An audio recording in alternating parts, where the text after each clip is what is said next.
Thank you for watching the CEO Barbecue. My name is Antonio, and today I'm going to Fiji to look for gold together with Terry Tucker, the CEO of Kalo Gold. Before we get into it, though, I would like to warn you that we have not received monetary compensation for the production of this video from the company that's being interviewed. Please understand that this channel is a business that sells content producing services to companies, which means you cannot rely on this video for research, and you should treat this as an advertisement instead. Research is conducted by reading the company's official filings, which you can find on setterplus.ca. Please only watch this if you know what you're doing. This interview is intended only for experienced junior mining speculators because mineral exploration, development, and mining is a very tough business where failure is the norm. This is going to be a conversation that is general and impersonal in nature, containing forward-looking statements. I am not a licensed financial advisor, so before continuing on, please talk to an investment advisor with a good long-term track record because your capital is at risk, and I am neither a licensed financial advisor nor do I have a good long-term track record. If you're not 100% sure you understand 100% of the disclaimers I just showed you and told you about, please go to the last section of this video and do not consume this content unless you fully understand and agree with everything said therein. That all said, Kalo is listed as, well, Kalo, really? So Kalo on the TSX Ventures Exchange, where over the last 3 months, an average of about 95,000 shares have traded daily. The stock's 52-week high is 8 cents and its 52-week low is 2 cents. With a market cap of just under 10 million Canadian dollars and 192 million shares outstanding, today this is a 5-cent stock with a 50 and a 200-day moving averages at respectively 6 and 4 cents. There are no warrants outstanding as of the recording date of this video, but that may change soon. There are, however, 11.5 million options outstanding, as well as 16.5 million RSUs, bringing the number of fully diluted shares to just over 220 million, meaning an increase of about 15% in shares outstanding can be expected if all dilutive securities get exercised, which will then result in about a 13% ownership dilution if, and that's always a big if, but if those actually get exercised. Institutions own the majority of the shares outstanding here at about 52%, whereas insiders own 18%, leaving about a third or 30% in the hands of retail speculators. Now, moving on to the financial statement, the latest of which shows us the numbers as of November 30, 2024. So do note that it's not very recent and look for a new one sometime soon. The asset side of the balance sheet at the time held $727,000 in current assets on it, most of which, so $627,000 to be specific, was in the form of cash with some account payables and, account receivables and prepaid expenses on top of that as well. The liability side had in total about $500,000 on it, specifically in current liabilities and more specifically in the form of account payables. Again, this is as of November 30, but it is worth noting that after the reporting date, Kalo opened a financing on April 2. They're now attempting to issue 40 million shares at 5 cents, each coupled with a full warrant at 8 cents. So if and when closed, that would again change the balance sheet, but it would also change the share structure that I told you about earlier. Moving on to the P&L, for the 3 months that ended on November 30, Kalo recorded $627,000 in operating expenses, but not all of that was a cash expense. For example, there's some share-based compensation as well as some depreciation on here, which leaves the actual out-of-pocket cost for the 3-month period at about $590,000, roughly 70% of which was spent on exploration and evaluation, and thus 30% on what I call administration.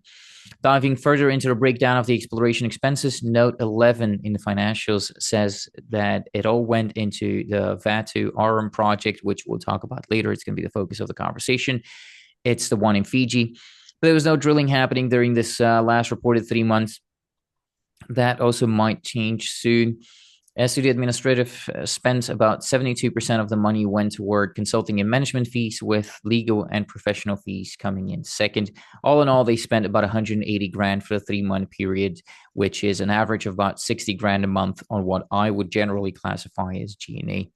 So normally it also gives you 2 ratios here, that being the exploration to administration expense ratio, which I actually already kind of did. It's a 70-30 split in favor of exploration. as well as normally I'd give you the drilling to marketing ratio, but that won't be possible at this stage since there hasn't been drilling on here for a while. And again, the marketing cost wasn't all that high either. It was about $2,500 per month on average over that last reported period. I do encourage you, though, to go through their full year financials yourself once they are available and look for those ratios. As also, of course, try as I may, I'm not infallible and I sometimes make mistakes in my reading and interpretation of these numbers. So stay on the safe side and go and look at their financials on setterplus.ca. That all said, enough accounting for the next couple of hours at least. I want to talk about rocks now. And Kalo's rocks are again in Fiji, of all places. I don't know about you, but when I think about Fiji, I think of volcanoes. So it makes sense that Kalo is looking for multiple epithermal gold systems within that Vatu Arum project that I was telling you about earlier, which also hosts the 28-kilometer long Nubu Graben corridor with the 300 within the 370 square kilometer package, which of course, given the context, the remoteness of the island and all that, does not come without its challenges, most of which we'll hopefully get to discuss later on in this conversation. But for this to turn from a monologue into a conversation, I'll have to consider shutting up and Terry giving you the word. But first of all, thank you so much for being here. Absolutely. It's a real pleasure, Antonio. Pleasure is all mine, of course. And I really am looking forward to learning more about Fiji as a jurisdiction as well, because the idea is not as self-explanatory as it might be if this was BC or whatever. But let's maybe start off with the man behind the company first. Who are you and why do you think you're the right man for the job? All right. Pleasure. And so my name is Terry Tucker. I'm a professional geoscientist. I'm a Canadian citizen, a Swiss resident, and I've been working in the mining industry for about just over 30 years. I started my career in the early part of my career started in Australia. Was very lucky young guy, 20 years old, and I made my first discovery on a project called Northwest Mangana, and I hadn't even finished my degree yet. That became a mine within about 8 months after that, because it was located about 800 meters from the nearest open pit. So they were able to just kind of go and start mining. And after that, I moved back to Canada, was able to work quite a bit with some very well-known geologists in Canada, including guys like Ron Nedlitsky and Grant Thomas, and some really good quality people as consultants, Larry Nagy. Then I spent some time, moved to work with a company called Westman Resources. Was able to, within the first year or so of my time at Westman, made the Wolverine deposit discovery in northern Canada and the Yukon, which ultimately became a mine. That was in 1995. We just drilled the discovery hole on about August the 12th, I believe it was, in 1995. So I remember it very distinctly. That was sort of my second discovery. Then Westman ended up being taken over by Boliden Resources. This is we're all talking like the late 90s now. And so then in the early 2000s, I started working with a company that was developing the Wolverine Kudzakaya deposit joint, what do you want to call it? Sort of a consolidated district play. And then in 2004, gold prices started to change. And so at that time, we decided that the 200, I believe gold is like $240 an ounce or $250 an ounce about at that time, something like that. It was quite a low price. And so I created a company called Strata Gold Corp. And over the next, basically between 2004 and 2009, we raised around about somewhere around about 50 or $60 million for Strata Gold, put together approximately 6 million ounces of gold into the company during that time frame, and ultimately got taken over in 2009 by John McConnell and the Victoria Gold team, who took us over in 2009. And then I was there's other parts of my history. I mean, I could go on for hours because I've been very lucky. I've worked in many jurisdictions. I was worked in Northern Ireland. I had bought the current gold deposit, which is now held by Del Radian. I used actually some cash from Grant Thomas to buy that deposit in 2000 and whatever the heck that was. I don't know, want to guess the date right now. And then I've been working with Newmont over my career. They actually helped me out by the Victoria Gold project. So I've been really, really a great network of people. I mean, in this industry, you have to work with good people. I mean, otherwise you don't find gold deposits and you don't raise money. And so I've been very fortunate in my career to been working with good people, been able to raise a lot of cash. And then I then took off after Strata Gold was sold, and I started developing a gold project in East Africa called the Tula Capi project, and now by Kefi Minerals. It's a 2 million ounce resource. I completed the full feasibility study on that project, working with SRK out of Johannesburg. Really great time.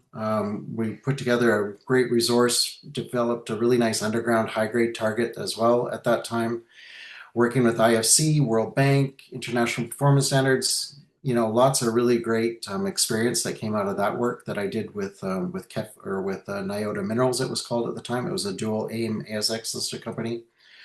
And then I quit that actually and decided to move to Switzerland. And in early 2022, I moved to Switzerland. Sorry, 2012. I'm a decade ahead of myself there. 2012, moved to Switzerland and been able to enjoy time here in the Swiss Alps for the last 12 years or so.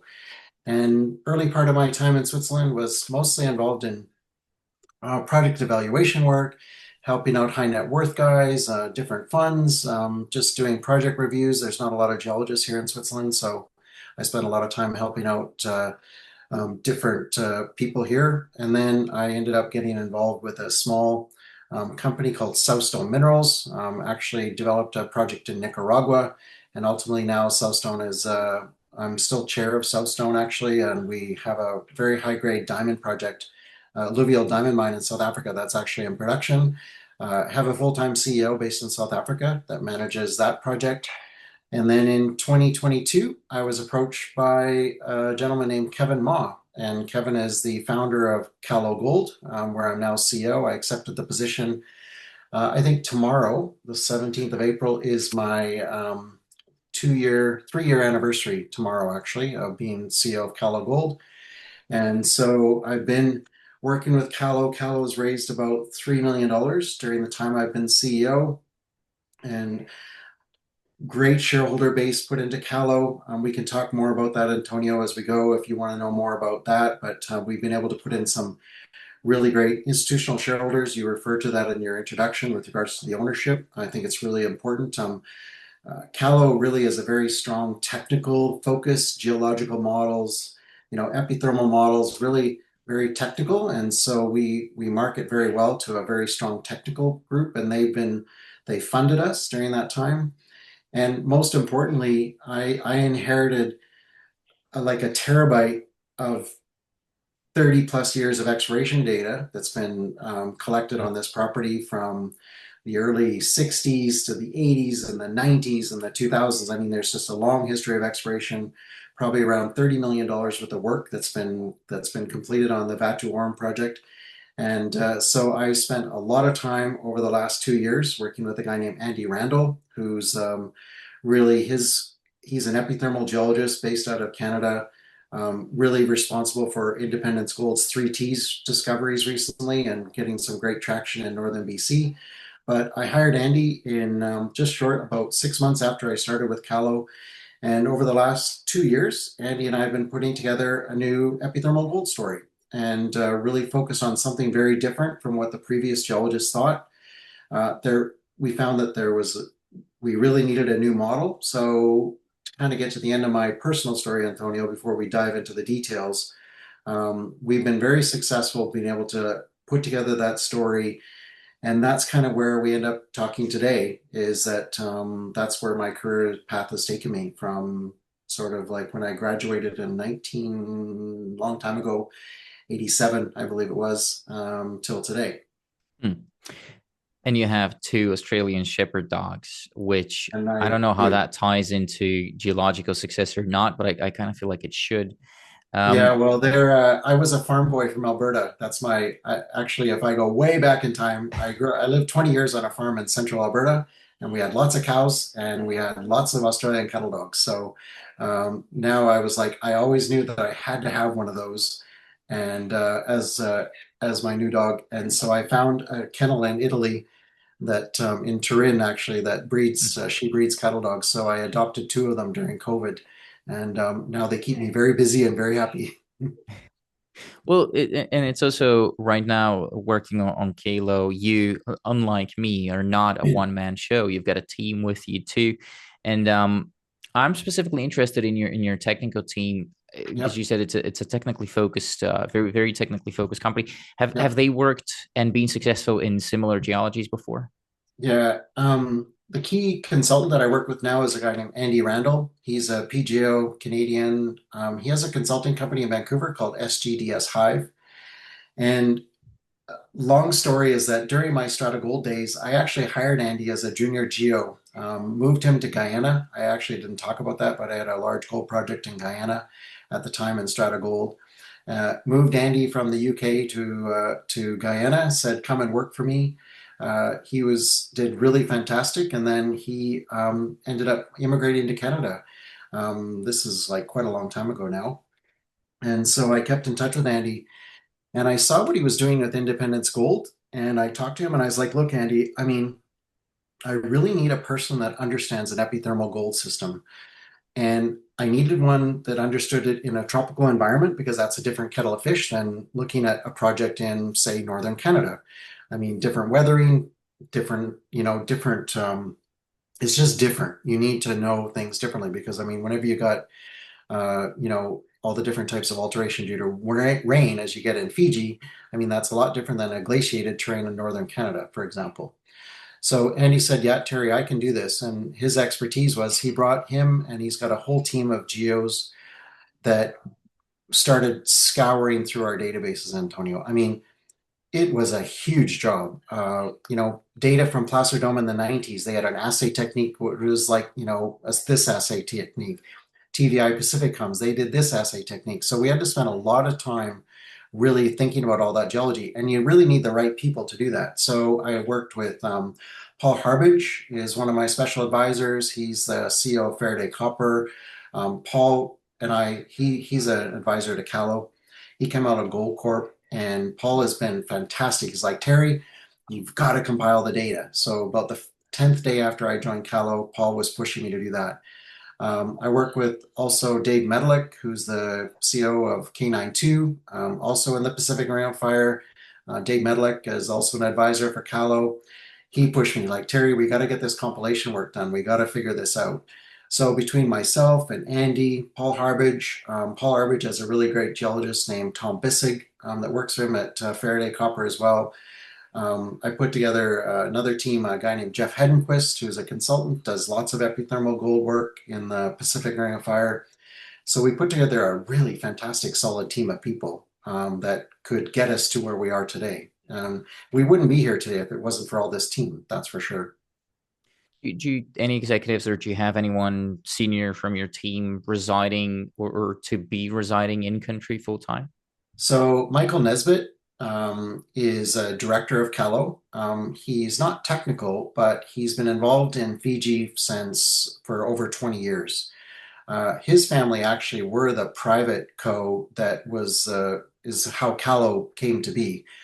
The Nesbitt family had done very well in Fiji on a very large bauxite project that they sold to the Chinese. Then they went and they started looking for other assets, and they came across Fatu Orum.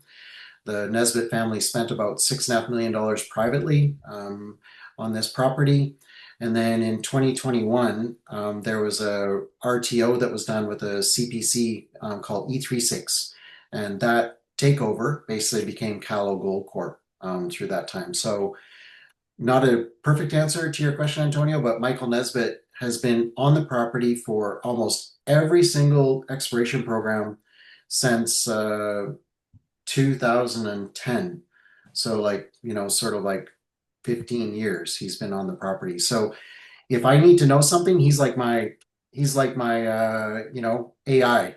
I can go and chat to him. I was like, "Hey Mike, so what did you guys do in 2015? Like where was that trench?" And he's like, "Oh yeah, I know where that is." And he's can go into the data room and find it quickly and things like that. So Michael is absolutely a critical piece of this. And you haven't asked me this question yet, but I mean, social license to work in any jurisdiction is like the most important thing, right? I mean, you have to have that. And Mike has the social license to work in Fiji, and especially in the communities that we work in. And that's a really super important part of being able to work in Fiji and be in Fiji successfully. So we have great relationships with the communities and things like that. So roundabout way of answering your question, Antonio, but we have a really, really great person that's been involved in this project since day one that absolutely is critical to the success of the company. I definitely want to talk about social licensing and permitting and stuff like that when we get to the jurisdiction part of the conversation. I'm Yep. still kind of refusing to believe that 2010 was 15 years ago. I think it was like 6 or 7 years ago for me. Um, Insider ownership, I do want to talk about that. As I mentioned Yep. earlier, it's noted at around 18%. How much of that is you personally, and how did you get those shares? I mean, you Yep. said you joined the company 3 years ago, so I assume there's no founders shares, but was it open market buying and financing buying, or how did you get your shares? Yep. So I bought all my shares in financings, Antonio. So I now own, I don't remember the number exactly, but it's about almost 9 million shares that I own of the company myself personally. And then on top of that, obviously, typical Canadian juniors, there's always stock options and things like that as well. But really, is like for me, to be involved in a company, I mean, I want to be perfectly aligned with the Hmm. shareholders. That is super critical to me. I don't want to work for just a salary. I mean, sure, making an income is important, Antonio. Like we all need to have some income. I mean, it's nice. Right. But I really want to make sure that if I'm successful, that it's not only the shareholders that are successful, but it's also myself as well. I mean, I've learned that lesson the hard way. I didn't own enough of some of the other companies that I sold, and I realized later that, you know, just getting the takeover, 1 year salary just doesn't quite cut it. Hmm. Let's just being blunt about it. I think it's important. Well, I've been told Aussie dogs eat a lot, and you've got two of them, so I think it's only fair for you to have some sort of a salary. Um, Open market buying is typically my next point. It is kind of the next couple of questions really are focused on figuring out how aligned are you with shareholders. I didn't see any open market purchases in the SEDI filings recently, but I do see that one of your directors, Lamb, I believe, has been selling some, not large amounts, but still kind of selling. How Oh, come? What's going on? yeah, so for myself, I bought always in the private placements, Antonio. So they were always done as part of the different. So in the 2022 financing, where we put in three big institutions, I participated as well during that time. So the reporting would be related to that financing. The last financing, I also did another round of shares in there, and then there was as part of my joining the company, there was 1 million shares that were granted me as an RSU, as a restricted share unit. And so those were kind of the key first million that I got, and then the balance I was able to obtain in the market. So, with regards to the one shareholder, there's one director. So, that was a company that participated in the private placement that we did work with in August of last year, Antonio. So we raised 1.5 million, I believe it was, that closed in about the middle of August of 2024. Mhm. And that, as part of that financing, there was one single investor called Ascentus Capital Management. Dixon is the owner and of Ascentus Capital Management based out of Hong Kong, and they acquired 19.9% of the company through that transaction. We spent a lot of time with the Ascentus technical team in the field, so they were able to come in and they basically provided the funding for this next round of work that we're going to talk about later. Dixon sold, I think, about $10,000 or $11,000 worth of stock. It was not intentional on his view, from my view. And we talked to him, and he's like, "Well, why, Dixon, did you sell that?" And he's like, "Sorry, I didn't know that we're financing right now. We were working out a new, I don't know." He come up with some story. It was a very minimal amount, Antonio, and not material in my view. Yeah. It No, the was, transactions are also yeah, small. Like it's $700 here and there. yeah, it was It's more of an optical thing when you open up the SATI correct. filings and everything's red, and you're like, oh, Yeah, but then you look into them, the amounts are low. So they're that's they're they're not material in my yeah. view. So. Well, do you plan or do you have the ability to be on the bid, supporting the share price over the coming months as you're gearing up for drilling, or how do you guys think within the company strategically about insiders buying in the open market? Yeah, so recently, Cam Grunstrom, I know one of our directors bought in the open market. That was reported recently. So there is some buying from Cam. I haven't personally bought on the open market. My plan is to participate in this next round of financing. We announced about a week ago that you had mentioned earlier. And so there's we've announced a $2 million equity raise with at 5 cents, as you know. Yep. Yeah.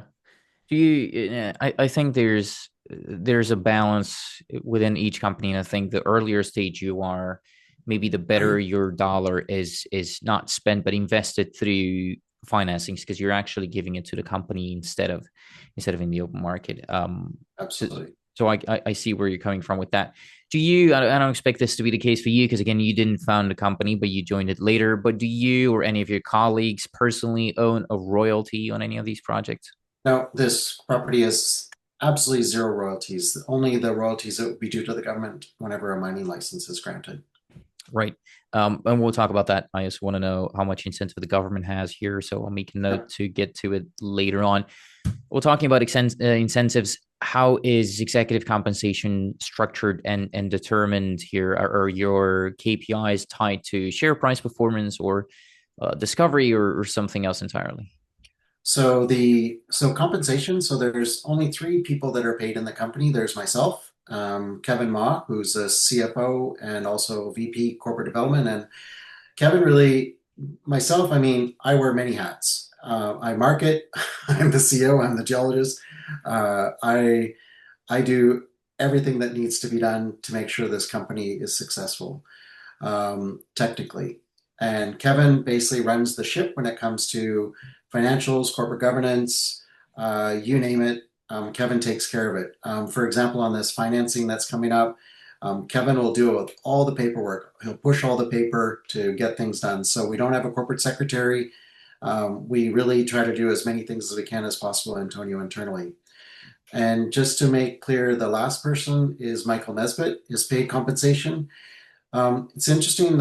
You talked a little bit about our overhead. So we actually, Michael gets paid, but he spends all of his time in Fiji. And so we've been actually contemplating that recently is that we should actually put Michael's compensation at the expiration line and not at the management line. And it would make a difference because his compensation is basically Kevin and Mike and I all make pretty much the same amount. I make a little bit more, but not very much. We're all pretty equally compensated. And so that's just a very flat fee per month, Antonio. Just work as a consultant. Right. Um, I think knowing and understanding the incentives of your counterparty in finance is one of the most important things. So Yeah, that's where I'm coming from.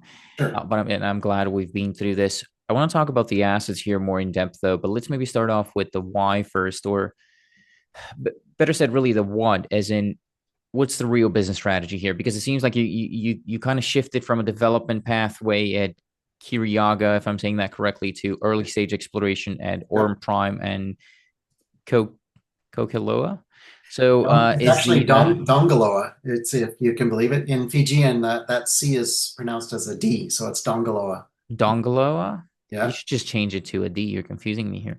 yeah. No, I'm I just have to kidding, but it's respect the Dongalo. local. No, that's fine. That's actually way easier to say. It's good. I'll make a note on it. But so is the idea here to make a discovery and sell it, or would you still like to try and build something yourself? How are you approaching this?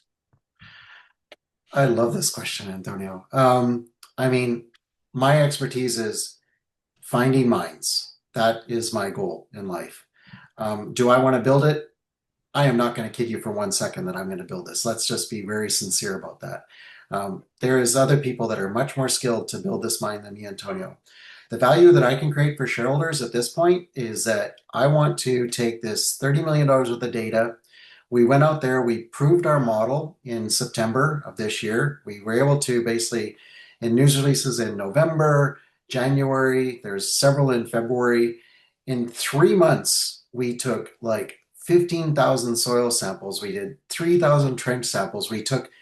We collected a huge amount of data. We trenched the heck out of this thing. We found a new epithermal vein system that had never been identified before and basically made a discovery. And that's what we're really good at. That's what I'm good at.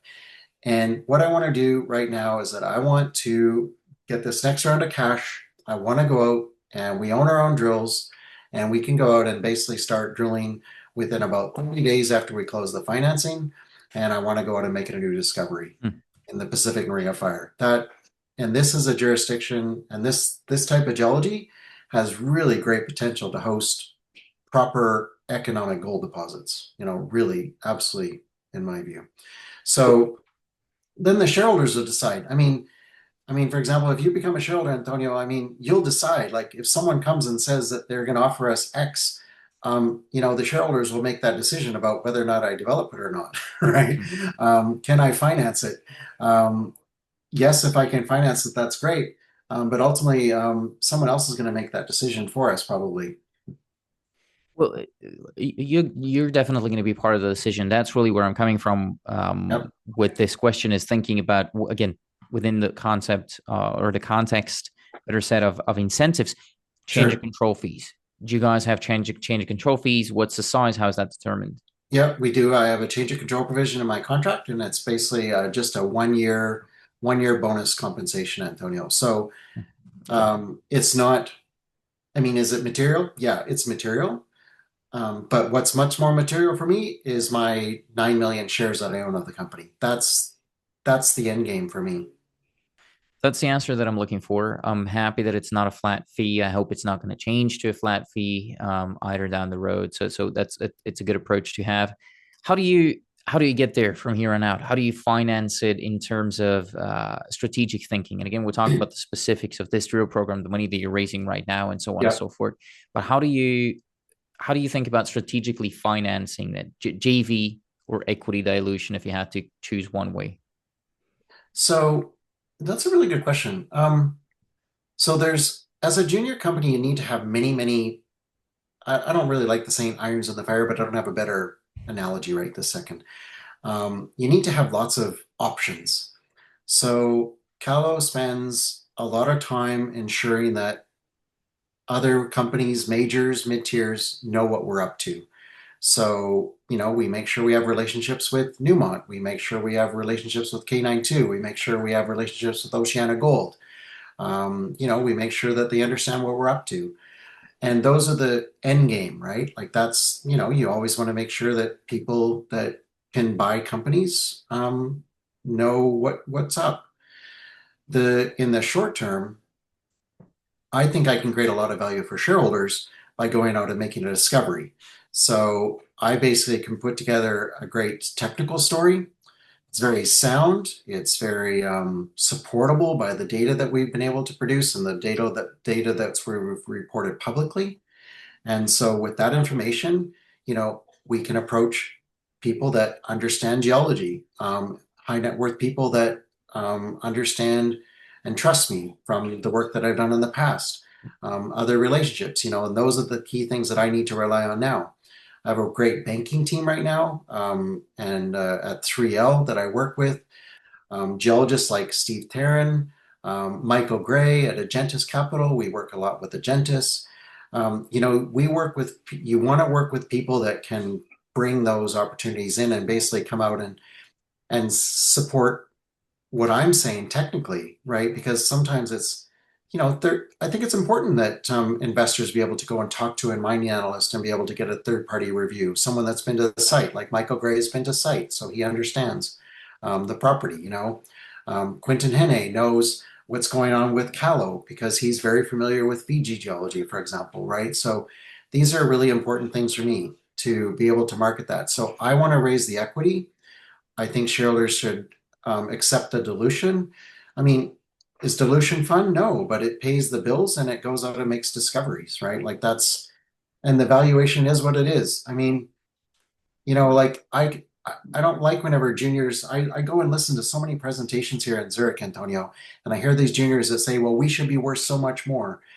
I just don't buy that anymore. Like that's not how it works. The market price is the market price. And if we need to raise equity at this price, then that's what it is.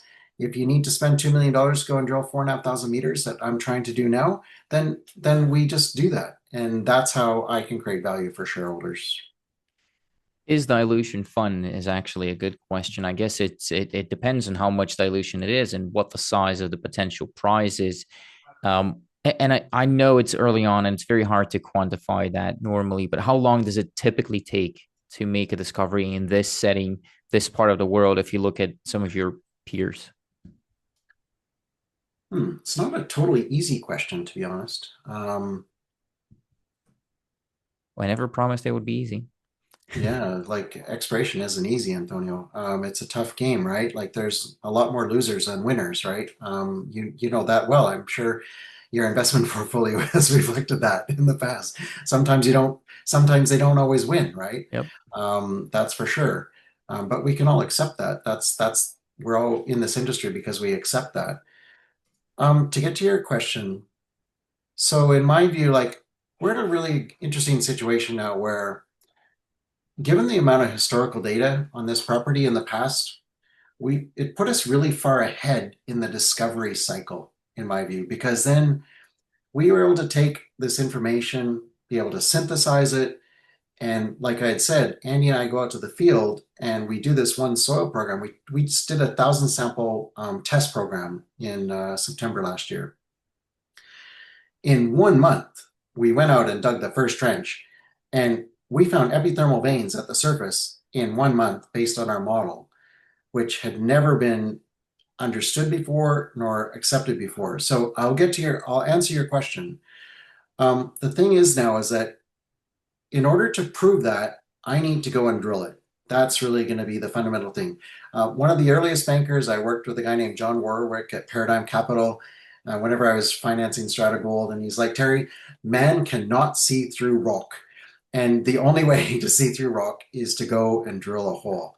So, in my view, we've got a really great shot at making a discovery in the next 6 months. That's really how I feel about Kalo. It's going to be a really critical time for this company between now and Christmas. Mm.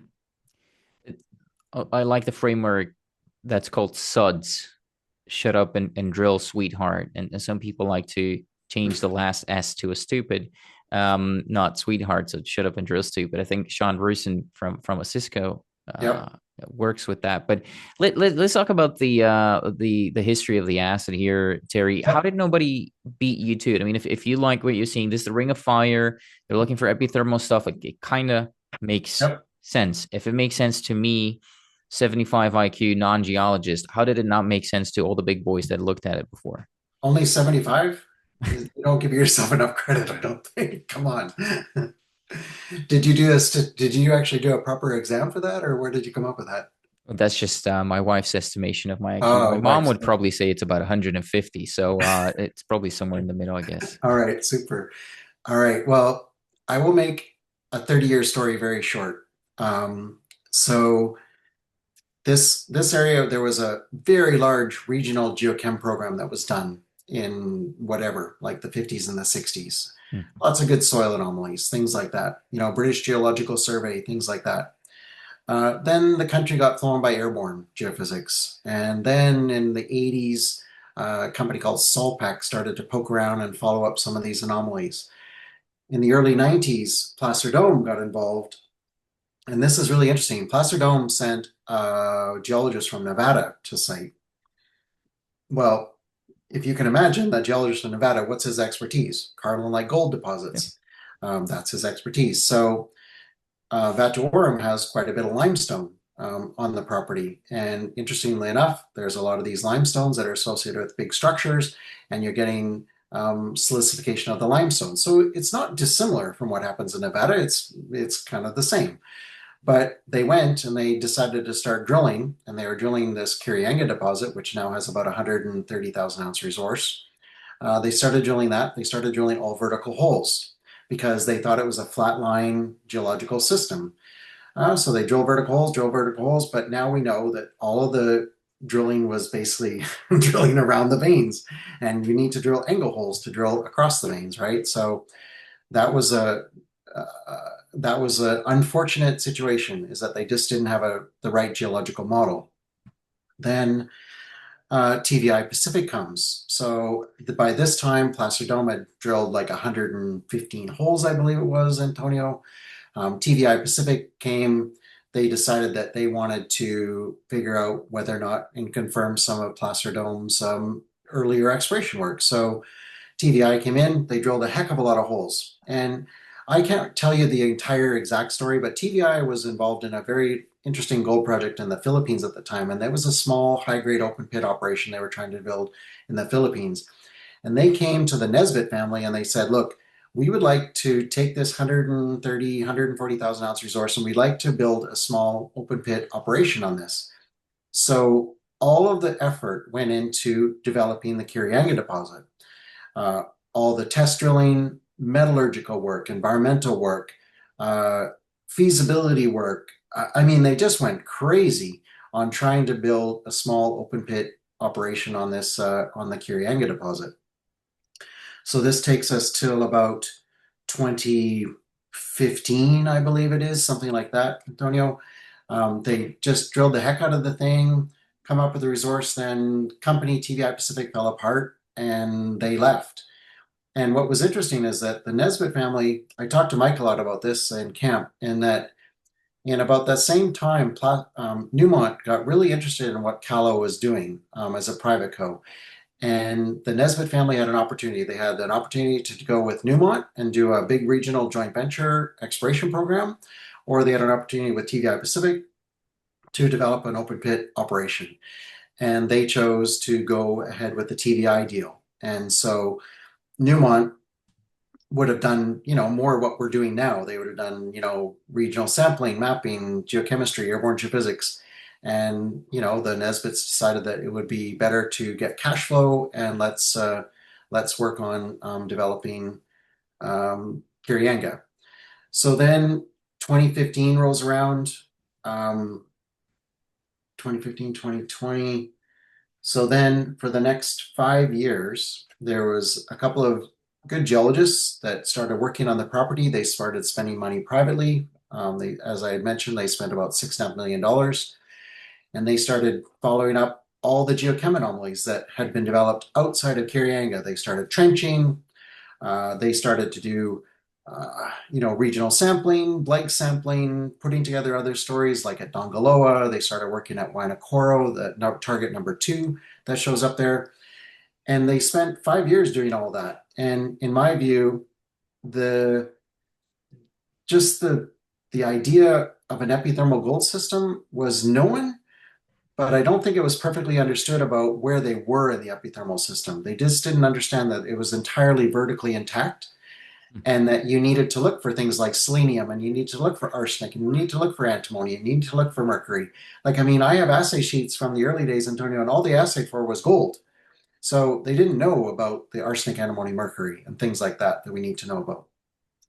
So, sorry, it's a long answer to your question, but the thing is that there's always a reason, why things happen. And then it wasn't until 2021, whenever Kalo became a public company, then COVID come. Things weren't so great during that time. We had, the geologists in the country, they couldn't do any work. They spent most of their time just mapping during that period. And then effectively, then I joined in 2022. And so here we are with that kind of 30 years of exploration history, resulting in where we are today. And then Andy and I get involved, and Paul Harvage, and we start pushing on, okay, look, there's a lot of great data here.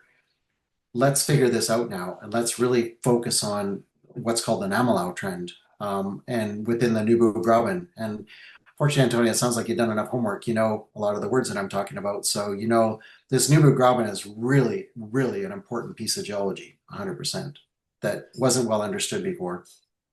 And I think that's also kind of helped form your thesis here, partly, which is the interesting part for me that I hope you can explain to me, because you call this an intact epithermal system, or systems plural. Correct. How do you know the epithermal systems you're chasing here are still intact, as opposed to them having being eroded or faulted or tilted or whatever else you may have? Because I can go stand on the top of the Dua target, and I can stand. If you've ever been to New Zealand or to Yellowstone, or you stood inside of a geyser in a hot spring, I can stand on the top of Dua, and you can stand right in the old hot pool because it's all opaline silica. So it's this classic silica that you see at the top of an epithermal system, of an epithermal hot spring. And with that goes, for example, at Dua, there's lots of selenium. It's a really important pathfinder element for us. That sits at the top, in the higher part of the epithermal system. We know because the fluids need to cool down to around about 120 to 150 degrees for that to be deposited. So we know that the system is already starting to cool off whenever it gets to the surface. Arsenic is another good pathfinder that we use. Antimony is another good pathfinder that we use. Bismuth actually has been a really useful pathfinder that we use. And these are all elements that are quite mobile in lower temperature fluids. So we know that the gold would have been deposited at higher temperatures. And as you move up in the system, you would get the lower temperature minerals and elements associated with them. Plus, geologically, I can see it on the surface. I mean, whenever you come to Fiji, Antonio, I can take you to the top of Dua and you can stand right in an old hot pool. What's really cool is like, so this basin was actually flooded with the sea. We see sinters, which is a type of rock that comes from whenever you got high silica in a hot fluid and it flows out at the surface, and then as it flows away from the vent, it starts to cool and it creates what's called a sinter. Well, we actually have sinter deposits associated with sea urchin spines. So we can see that there was actually animals in the bottom of the ocean that were being hit with this hot water. And actually, then as it cooled, then you're getting all these metals that I talked about, with these elements that I talked about, plus you're getting silica. So, I mean, Andy's got photos of sea urchin spines in sinters. So I know that this whole system is intact. And Fiji doesn't have a long history, right? Like Fiji is only like 10 million years old. I mean, it's not an old volcanic arc, right? Like this, like the whole island rotated almost 100 degrees in 10 million years, which is one of the reasons that this creates such a crazy chaos of geology that creates big gold deposits. Like, I mean, the biggest deposit on the island is Vatukoula Emperor Mine. It's 10 million ounces. Hmm. I mean, the other big deposit on the island is Namosi, a Ulike porphyry projects. This is a project that's owned by Newmont, 5 million ounce porphyry copper deposit on the South Island. So it's a really great geological storm, what you need to create epithermal gold systems. And so that's how I know from the things I've talked about. I have opaline silica. I see all the alteration halos that I need to see as a geologist. And then these elements are really the key. Selenium for us is a really important pathfinder that shows us where we are. I like how you leaned forward and opened up your vest the moment we started talking about geology. You were Sorry. not as interested or you was not getting as excited about talking about the capital structure as you are talking about the rocks. No, Uh, geology is more and more fun. well, So, you mentioned arsenic and bismuth and all these things. Typically, as a non-geo myself, when I hear these things, I get uneasy. Is there a way? I know it's too early to talk about metallurgy, but is there a way for you to know that yeah, they're pathfinders, but they're not gonna mess up. They're not gonna mess with my gold. They're not gonna make my gold impossible to extract. yeah, like that's what's interesting about this is that if you remember, I was talking about TVI Pacific, and they did a huge amount of metallurgy with Knight Piésold on the Kirianga deposit, and the metallurgy was fantastic. And the other thing about that that's so important is that it shows that this epithermal system is fertile, which means that there's gold in the system. Mm. So super important, right? And this isn't like Kirianga, is my view, is like just kind of the tip of the iceberg. It shows us that the right we've got the right geology. We can create fluid pathways with all these faults. We have lots of space. And now I've created this entire Aurum. It's called the Aurum epithermal field. I mean, it's 5 square kilometers. There's 20 plus of these epithermal upwelling zones that show up at surface that were not known about until we started doing multi-element geochemistry, and we started, we have our own real-time analytical work in the field. So we have our own XRF units. We can collect data. We collect over 200 soil samples a day. We can analyze over 150 a day. I mean, we can really do things very quickly and identify these targets. And those elements are great for geologists. That's super important. And it shows us where we are in the system, Antonio. Do you have any? Because you say there's minimal erosion is kind of a key factor in the preservation here that you assume. But if do you have any outcropping, boiling zone indicators like I don't know, bladed calcite replacement or something along those lines? Where did you get, did one of your consultants give you that to ask me? That's a good question. There's stuff that I just go and read a lot of stuff on ResearchGate. Most of the times they make no sense to me, so I just remind All right. or remember kind of the catchphrases there to look smart in the Yeah, account. that's a really great question. So whenever we were trenching this first selenium anomaly called Dua, um, the excavator operator called us within about 20 minutes of our first trench. This is in the middle of October last year. And he's like, hey guys, there's a whole lot of quartz veins in this trench because I can't dig them. They're too damn hard. Excuse my Mm. language. And so we went up to the field. Andy and I were in the field together at the time. We go up there, and within this trench, this one trench across Dua is about, I don't know, about 150 meters long. And within that trench, there was 7 epithermal veins that showed up in the trench. They vary between about a half a meter and 3.5 meters in width. So they're really nice veins. They're stretched out over a 300 by 300 meter area. And these are classic, not so much calcite in the system, it's all quartz, classic epithermal quartz textures that you see at the top of that you see at the top of a system. Mm. So for target generation or maybe target prioritization, what are you doing? Mapping boiling zones, or is that part of it, or Yep. what does that look like? Exactly. So once we realized that the geochemistry works with the selenium in particular, and it's exactly inverse with potassium. So what you'd expect to see, I mean, sounds like you've been around these long enough that, if you have no potassium, that means that the rocks have been altered. So what happens is that you get high selenium, low potassium. So it's a perfect inverse relationship. So that's the start. Then we go trenching and we found these epithermal veins. And in the case of, like I said, at Duo, there was over 30 of these epithermal veins that we've now been able to trace. I think there's 7 parallel veins, big, beautiful S shapes that we've now been able to trace in that area. Then we started following up all the other coincident selenium negative potassium anomalies. You'll see that in the slide deck. There's a really good slide that shows all of this in my slide deck, Antonio. And we started trenching those, same thing, started finding epithermal veins in all of these. What we did is that we did a very detailed sampling program of all of the veins. All of them run around about between zero point 0.3 and 3.5 grams per ton gold. So it's exactly what you would expect at the top of a system that's fertile. You would expect to see low grade gold. In fact, I was a bit surprised, and so was Andy, is like, we should see around a half a gram gold. That's what we should see in these veins. They were about exactly that, even some that were better. So what's really cool is that we were able to map, sample, trench all of these veins. We trace them out. We understand where they are. We understand the major structures that are controlling them, which is really, really important. Structure, structure, structure, faults and structure. You need to understand that, or else you cannot find a gold deposit, and especially an epithermal one. And so then what we did is that, so this is on middle of October, and then we decided to, and I kind of alluded to this earlier, is that we then expanded our program to include a huge, another 13,000 samples that we did then over the next 2 months. And we then were able to identify all those other upwelling targets, which I have not had a chance to go and trench yet.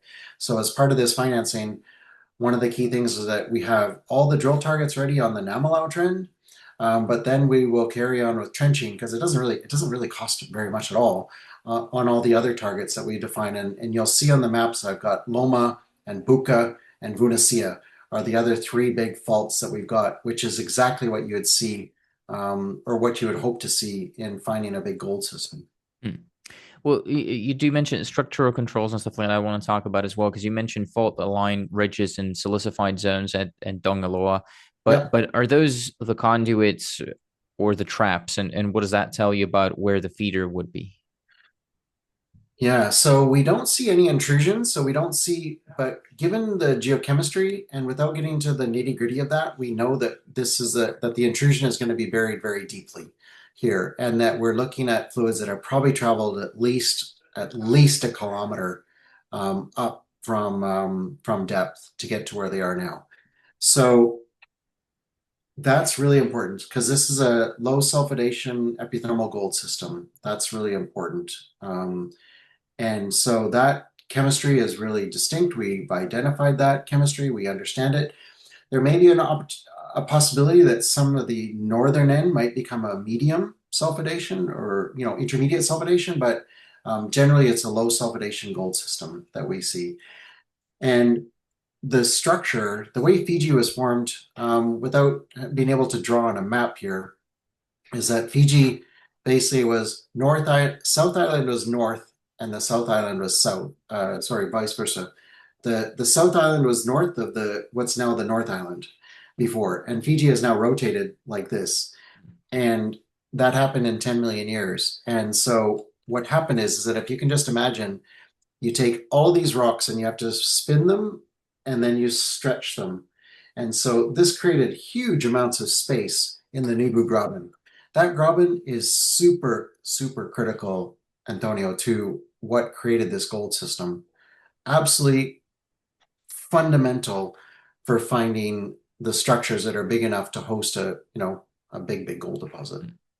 You talked about doing more trenching and some more geochem here. Is there any Yep. geophysics or anything else that you can do before you come up with specific drill targets? No, as part of our data set, I've got a 2023 big CSAMT survey, it's called, Hmm. that Yeah. went down to like 600 meters. So that was a fantastic survey. Quinton Henney actually recommended that survey as part of the Crescat getting involved with the company. So they actually insisted as part of their financing that we do that survey. That covered 12 square kilometers.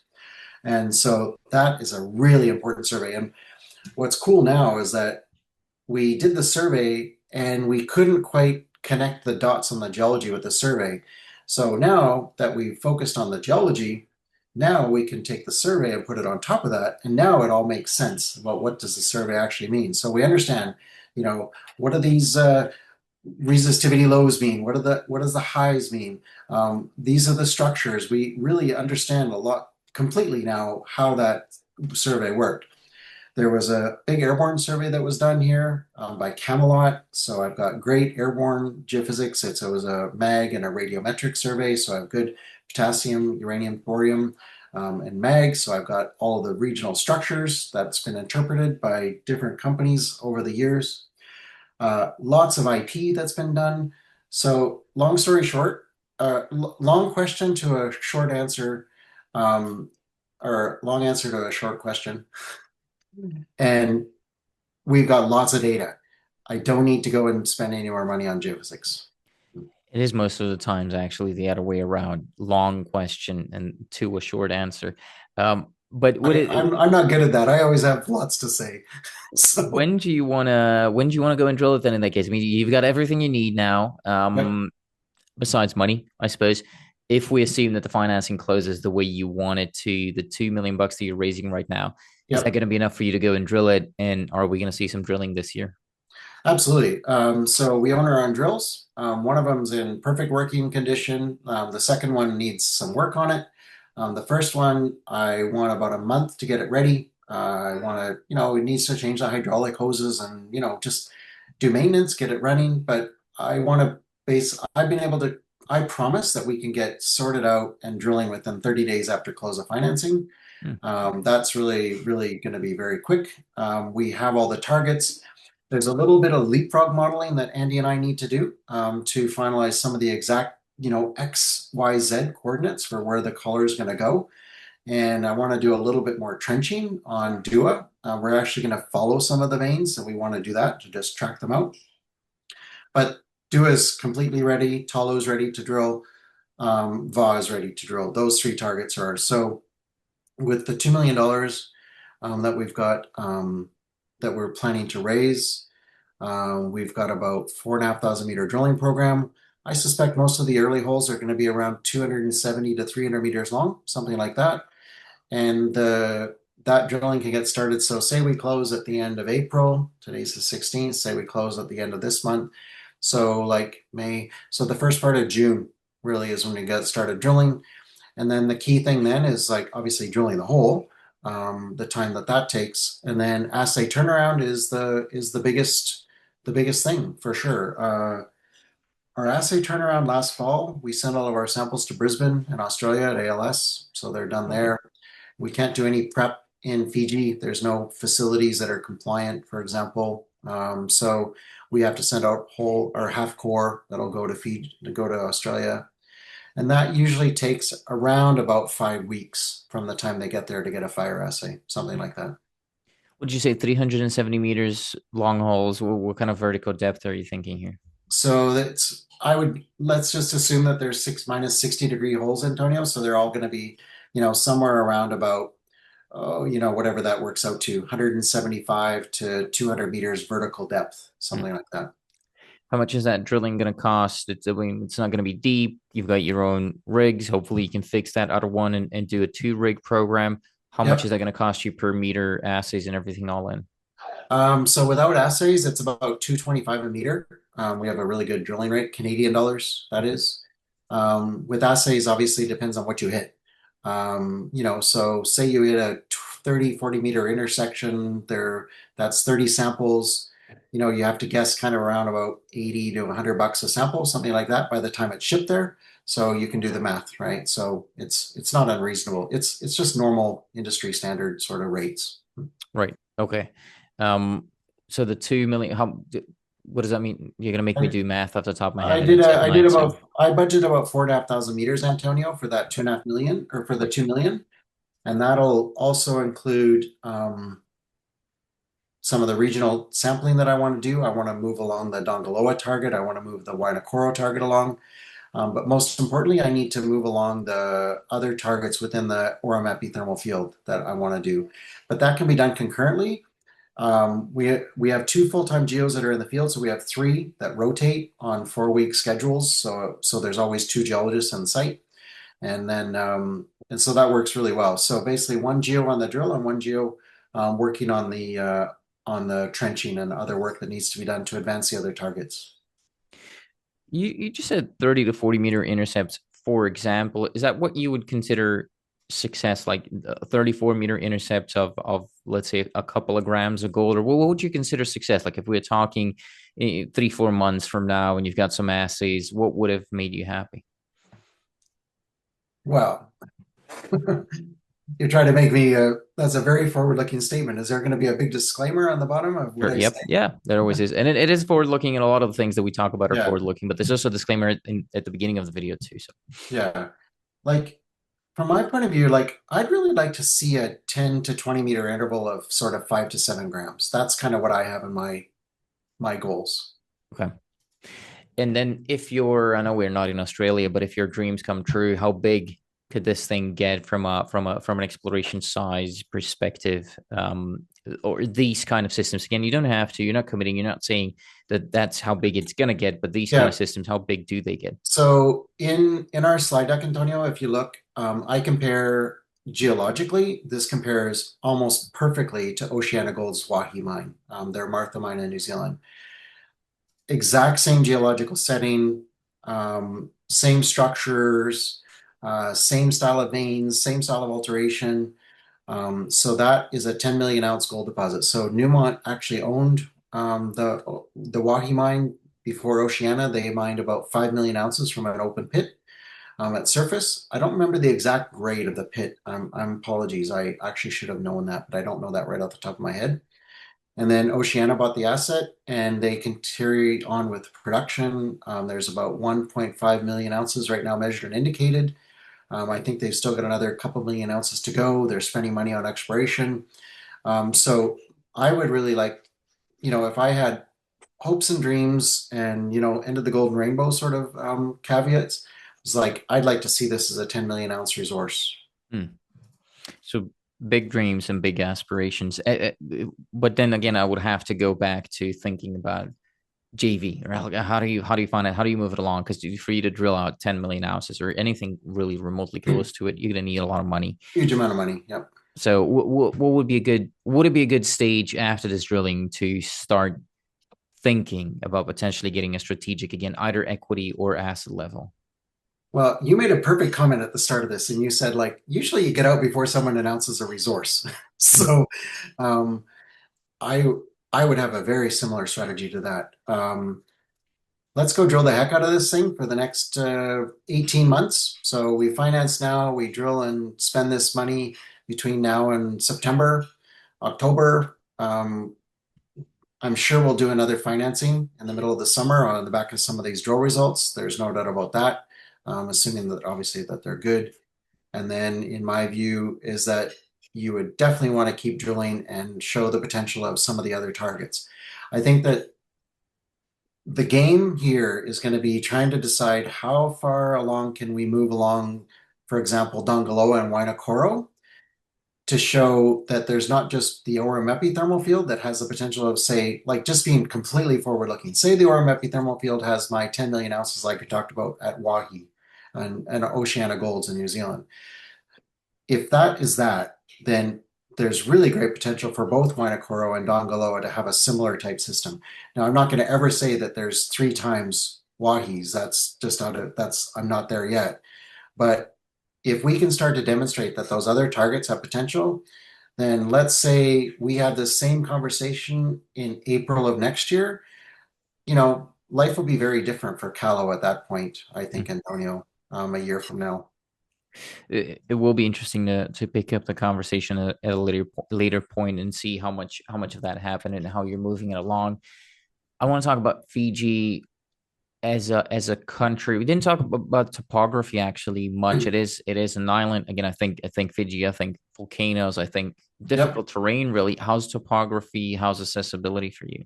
So the outer ranges are volcanoes. There's no doubt about that. That's, for example, for the Vatukoula mine is. It's in a big volcanic structure on the north end of the north side of the island. So what's really interesting about the Vatu Orum project, and we focused on the Nubu Graben, is that just by definition, the Graben is a big basin, and it's Mhm. just a big flat area. It's about 6 kilometers wide with gently rolling hills, and to the one side of us, there's lots of sugarcane being grown. In the area where the main Orem epithermal field, there's very little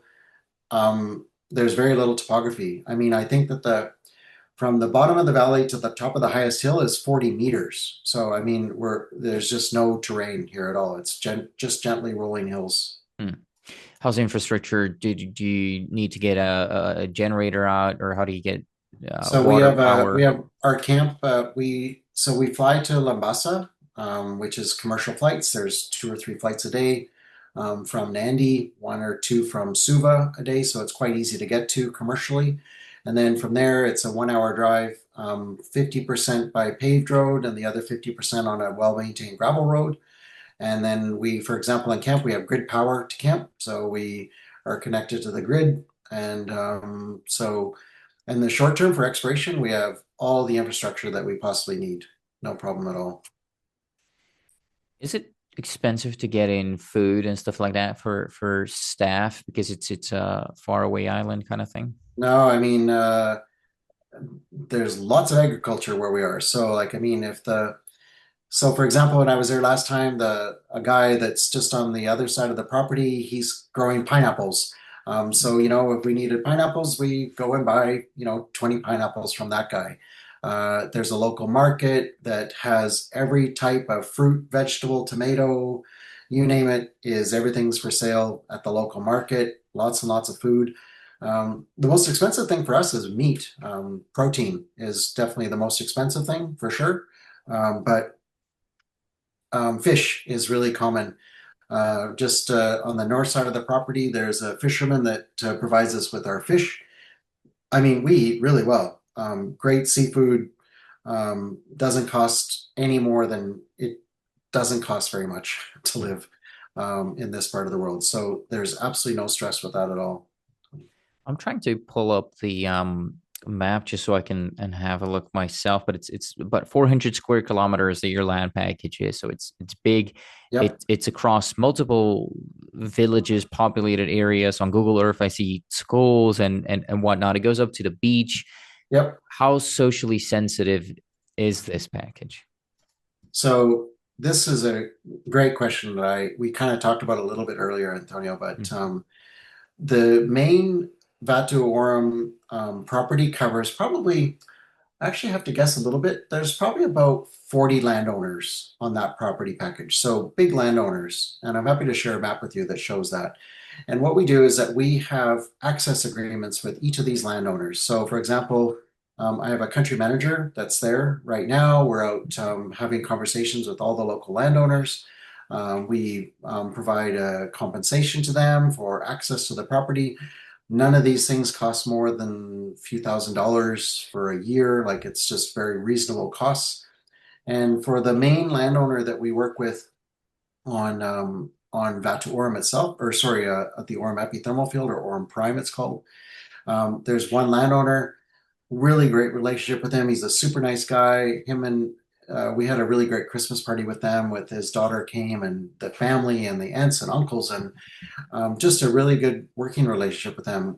We employ so whenever we're operating full time, we have around 26 local people that work with us. We try to provide the best in training, health and safety. Uh, we, for example, we've trained three locals to run our XRF units. So we really work hard to work with the community and ensure we have that social license to operate.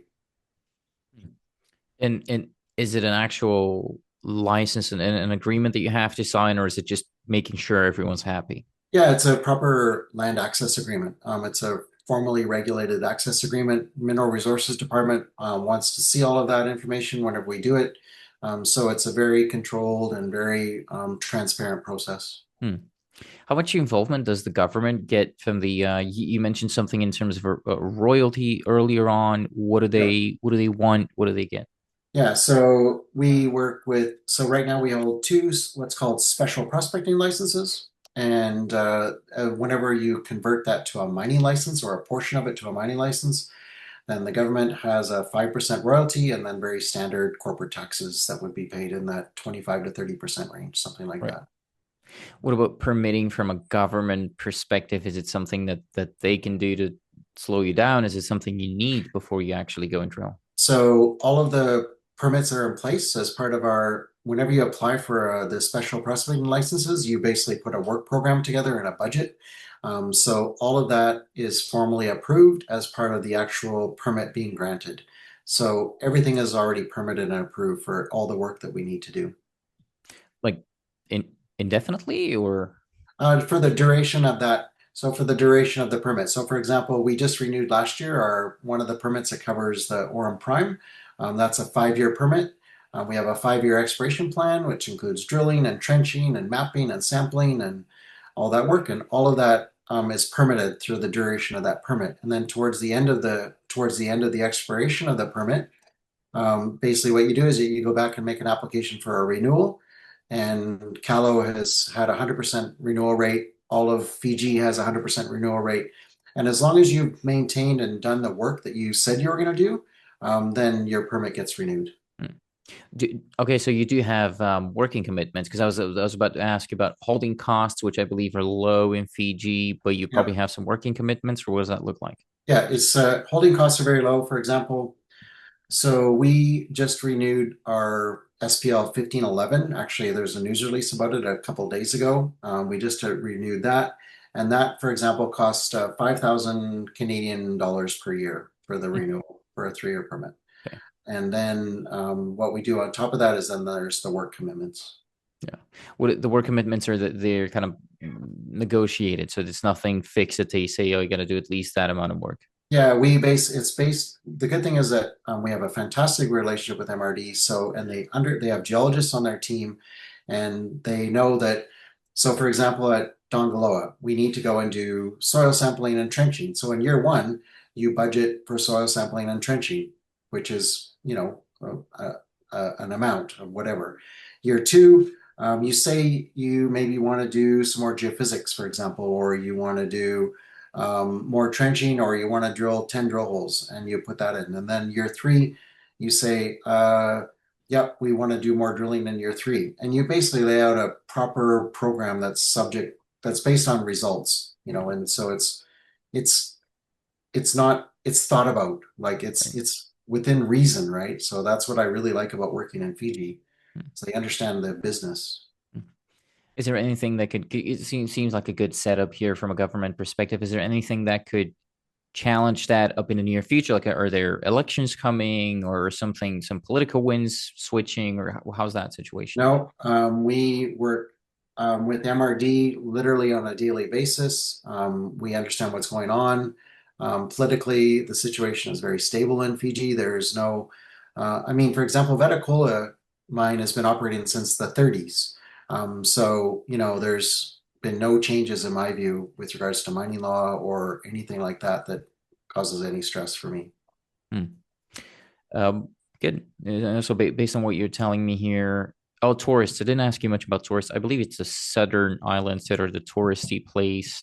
So I don't think that Yeah, slows you like down. the Like, is there a season where you cannot do anything because there's tourism or anything like yeah, that? like the North Island is pretty much subsistence level farming, sugarcane, and that's it. Like the North Coast is all mangroves, right? So there's no, I mean, it's not very fun to go to the mangrove swamp. So, Should um, have picked the other island, then at least you could go on vacation a couple of times a year. yeah, well, that doesn't happen. How often do you go to the projects actually yourself? So I spent, for example, we started a program in September last year, and we finished exactly 3 months later in October, or sorry, in December the 12th, just before Christmas. And I had spent 5 weeks on the property during that duration. So I try to spend about a third of my time there, maybe a Hmm. little bit more. How does it feel when you're on the ground? I mean, based on what you've told me so far, I'd assume it feels safe. But how's it from a safety perspective? Oh, amazing. The people of Fiji are honestly probably one of the nicest places I've ever worked in my entire career. I mean, it is a fantastic place. The people are always got a smile. I mean, every morning our team sings a song in the morning at 6 a.m. They sing a group song. They have prayer service in the morning. Then in the evenings at 5:30, we have another song that gets sung before dinner for thanks for dinner. I mean, it's a really cool place to work, and the food is out of this world. Like, I mean, an Indian Fijian combo with fresh fish from the coast. You know, it's life is okay. Hmm. Good. I'm glad that it is that way, and you kind of invited me to come over on camera, Yes. so I have it on record. Might as well bring Yep. my guitar and try and tag along for the singing in the Absolutely. morning.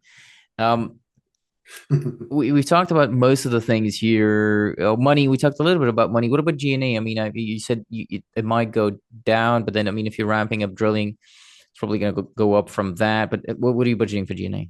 Yeah, so GNA is very standard Canadian junior, like, there's D&O insurance, sustaining fees, there's my compensation. I mean, I really act as a geologist. Like, I mean, I could easily be a VP exploration, so to speak, right? Because I mean, I spend most of my time in the field. So I really the key overhead for us is a CFO and Kevin as VP, as executive vice president, and basically running corporate development. So I don't see our G&A going to go up at all. I think that we spend around about maybe 47, I had it 48 at a month. 60 for the last 3 months. Yeah, so that's interesting. So that's exactly the difference is Mike's compensation is the 50 to the 60 or very close. So that's the difference, Antonio. Right. Yeah. You did say that you want to do, or you're doing more marketing right now. I assume you mentioned 3L. I Yep. assume they're helping with raising capital and marketing a Correct. little bit. Yep. But are you going to have a separate marketing budget on top of that? What do you want to spend on marketing?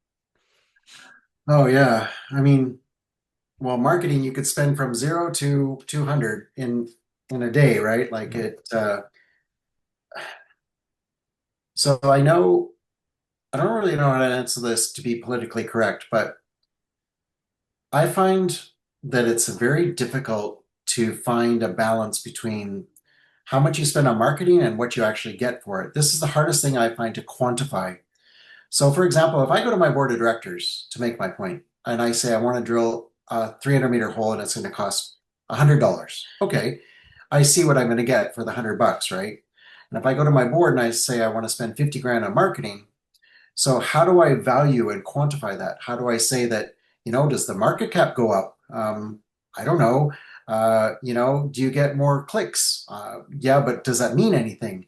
Um, do I get more YouTube views?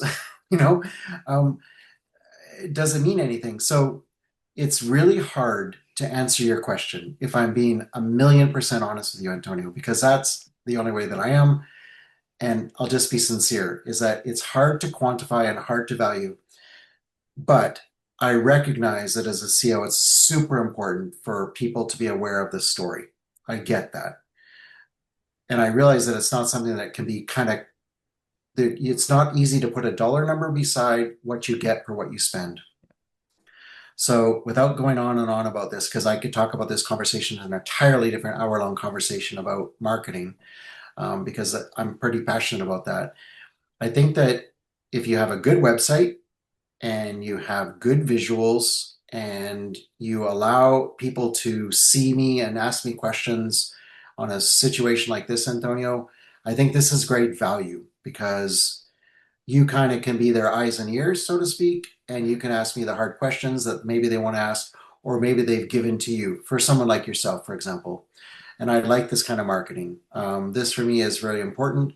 I think that people have an attention span of probably, I don't know, 60 seconds or less many times. I don't know if you have any better stats on that than me, but I know that I can quickly click left or right and say no or yes, Yeah. right? Or click and watch 30 seconds of a YouTube video and say, I'm tired of this.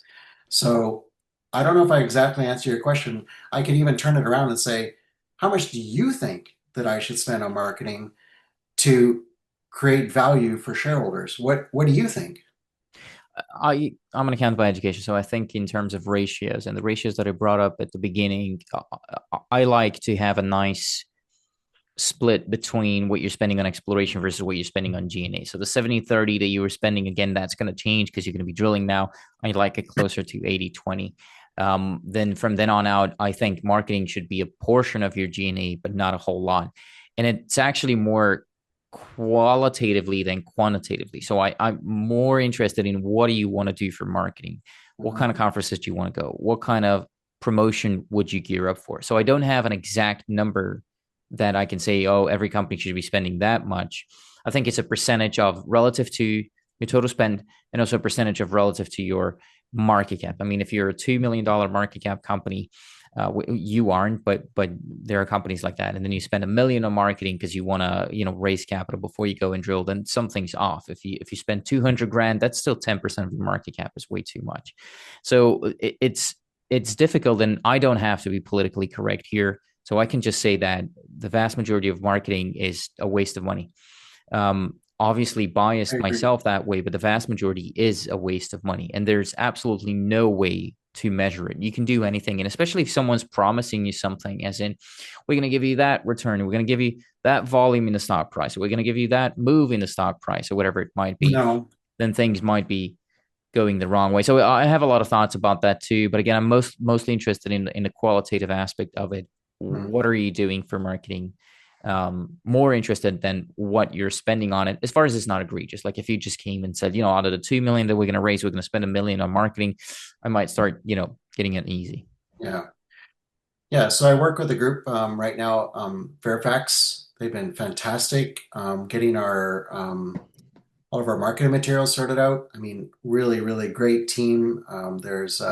We're working on some things right now that don't cost a lot of money. Like I have lots of drone footage, for example, Antonio, and I have lots of good information that's kind of quote free for me to use.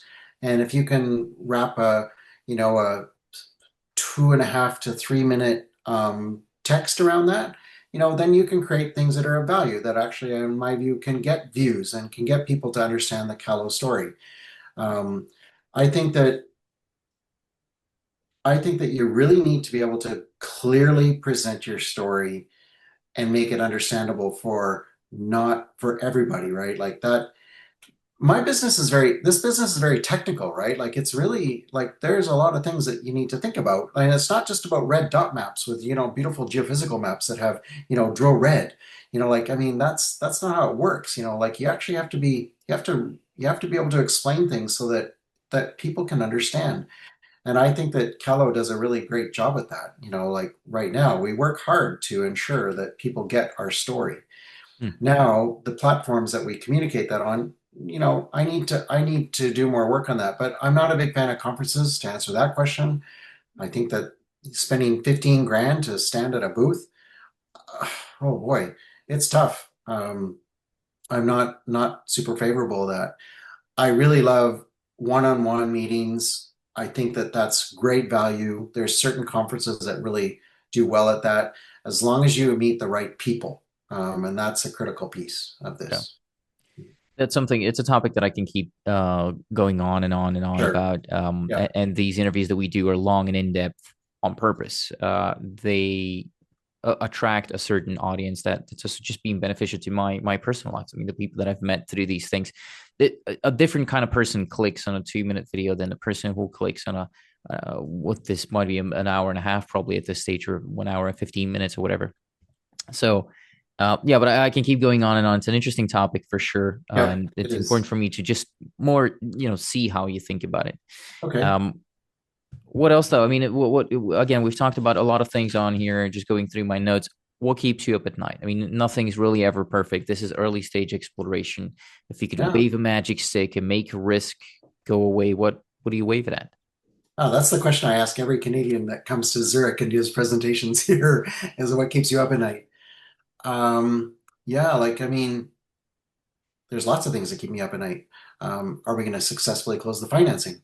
Uh, you know, um, am I going to be able to pay our compensation next month if we don't, um, get the financing done?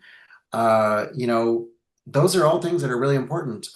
U.S. politics stresses the heck out of me, Hmm. and is causing chaos in the world, right? I mean, but in a way, with the gold price doing what it's going, that's sort of helpful, in my view right now. So I, I do worry about that a bit. Um, Going out and drilling the next round of holes scares the heck out of me, man. Right? Like, I Hmm. mean, we have a model. I'm really convinced of it. Andy's very convinced of it. But I mean, exploration isn't 100% shots on goal, right? Like, I Hmm. mean, it's going to take some time. And I really pushed hard for a $4 million financing because I really wanted to drill 9,000 meters. And so we're kind of speaking inside the tent now a bit, but I didn't want to be in a situation where I was pushed by many bankers to go out and like, can you go and drill two holes? And can you, just to make my point, can you go drill two holes and you know and like effectively make a discovery and then we'll raise you more money whenever you're trading at 10 cents. Like, well, I don't know. No, I mean, come on, that's insane to ask me that question, right? So I just want to make sure that there's enough meters that can go into the dirt that gives us a really great shot at making a discovery.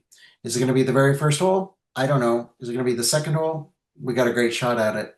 Um, so that's what keeps me up at night, Antonio, is like we really need to hit. This is a really important time for Kalo. I think this is kind of an inflection point for the company, right? Like this is a really, really good shot at the company making something great here with this next round of drilling. Well, another thing that keeps you up at night is me, because it's already almost night in Zurich and I'm still keeping you up.